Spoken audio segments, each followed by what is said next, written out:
Right అండి. ఇక శ్రీనివాస్ గారితో మాట్లాడదాం. బీజేపీ నాయకులు అల్జాపూర్ శ్రీనివాస్ గారు ఈ తప్పులన్నీ కూడా గత బీఆర్ఎస్ హయాంలో జరిగాయి. వీటన్నింటినీ సరిదిద్దుకొని ఇప్పుడు మొత్తం అంతా సవ్యంగా చేయడానికి రెవెన్యూ శాఖ రెడీగా ఉంది.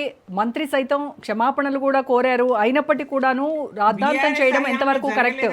ధరణి వల్ల మేలు జరిగింది. సమస్యలు సుమిత్ర గారు మళ్ళీ మాట్లాడతానండి.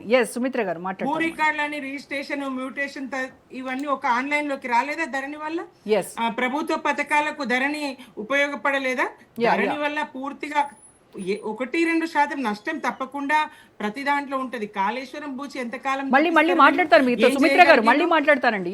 శ్రీనివాస్ గారు మాట్లాడండి. శ్రీనివాస్ గారు చెప్పండి. సో ప్రభుత్వం తప్పు ఒప్పుకొని సరిదిద్దుకుంటూ మేము కరెక్ట్గా చేస్తాము, విచారిస్తాము దీనిపైన అని చెప్తూ ఉంటే ఇప్పుడు బీజేపీకి వచ్చినటువంటి అభ్యంతరం ఏంటి? ఎందుకు బీజేపీ నిరసన వ్యక్తం చేస్తోంది? దీన్ని రాజకీయంగా వాడుకోవడం కోసమా? ఒక్కటి రోజా నాకు అర్థం కాదు. కాంగ్రెస్ సర్కార్ ఈ హయాంలో ఇది జనవరిలో సరిపేసేది ఇష్యూ, బహుశా జనవరి 6th ఆర్ సంథింగ్. అప్పటి నుంచి ఇప్పటిదాకా సుమారు 9 నెలలు కావస్తుంది, 8 నెలలు కావస్తున్నది. ఇమీడియట్ గా ప్రజల యొక్క ఆవేదన వాస్తవాలన్నీ కూడా బయటకు వచ్చినాయి. ప్రభుత్వం దృష్టికి తీసుకెళ్తున్నాము, ఎమ్మెల్యేల దృష్టికి తెలిసింది, పేపర్ ద్వారా, టీవీ ద్వారా. దీన్ని రెక్టిఫై చేయడానికి, కరెక్ట్ చేయడానికి ఇంతకాలం పడుతుందా? ఇప్పుడు బాగా ప్రెషర్ బిల్డప్ అవుతా ఉన్నది. పొలిటికల్ పార్టీస్ కావచ్చు, ప్రజలు కావచ్చు, రైతులు కావచ్చు, భూ యజమానులు, ప్లాట్ యజమానులు బాగా ఇబ్బంది పడతా ఉన్నారు. ఇంతకుముందు చెప్పినట్టు పెళ్లిళ్ళకు కానీ, ఫీజులకు కానీ, ఆరోగ్యానికి, అందం అంటే అవసరానికి వాళ్ళ యొక్క రైట్స్ వాళ్ళ చేతులు లేవు. ఈ పరిస్థితుల్లో దీన్ని ఇంత సాగతీయాలన్నా అనుమానం రాదా? ఎవరికైనా అనుమానం రాదా? దీంట్లో నేను చెప్పడం కాదు, మా మహేష్ రెడ్డి గారు చెప్పినారు, డీటెయిల్స్ డాటా నా నిన్న కోమటిరెడ్డి వెంకటరెడ్డి గారు మాట్లాడినారు. వాస్తవాలన్నీ కూడా బయటకు వస్తాయి.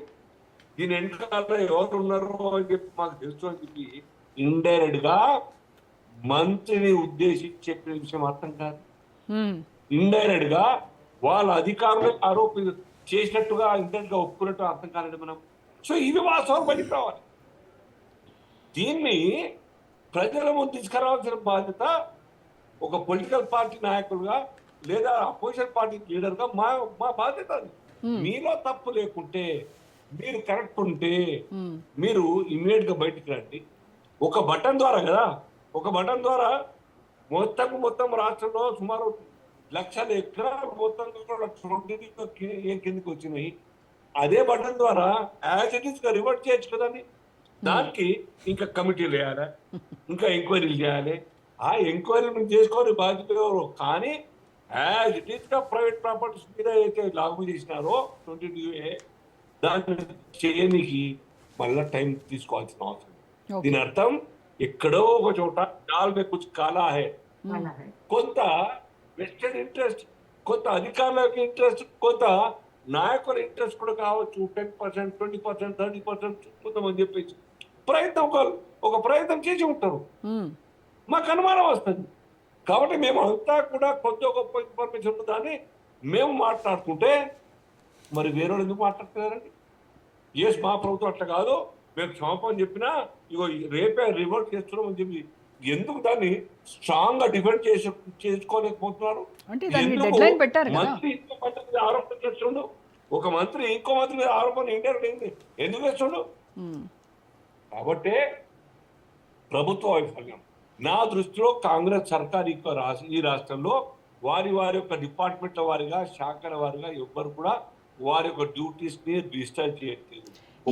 ఇంకొక విషయం శ్రీనివాస్ గారు, ఇప్పుడు ఫీనిక్స్ భూముల కేటాయింపులు కావచ్చు, రాఘవ కన్స్ట్రక్షన్స్ కు ఈ ఆస్తుల బదిలీ 1,000 కోట్ల భూ స్కామ్ ఉందని చెప్పేసి బీజేపీ నాయకులు ఆరోపిస్తా ఉన్నారు కదా.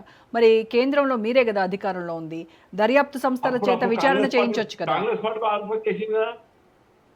పార్టీ ఆరోపణ చేసినప్పుడు మీ సిఐడి ఏం చేస్తా ఉన్నది, మీ ఎంక్వైరీ ఇంటెలిజెన్స్ ఏం చేస్తా ఉన్నది? ఇప్పుడు రాష్ట్రంలో అధికారంలో ఇవ్వాలి కదా, దానికి జాబ్ లేదు.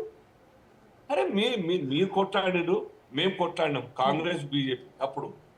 మరి ఇప్పుడు మాట్లాడండి, మీ అధికారం చేయొచ్చు. ఇప్పుడు అంటే కేంద్ర దర్యాప్తు సంస్థల చేత విచారణ చేయించవచ్చు కదా. సిబిఐతో దాంట్లో ప్రొసీజర్ ఉంటుంది రోజా గారు, ప్రొసీజర్ ఉంటది, డ్యూ ప్రాసెస్ ఆఫ్ లా ఉంటది. We cannot take laws into our hand, BJP hand.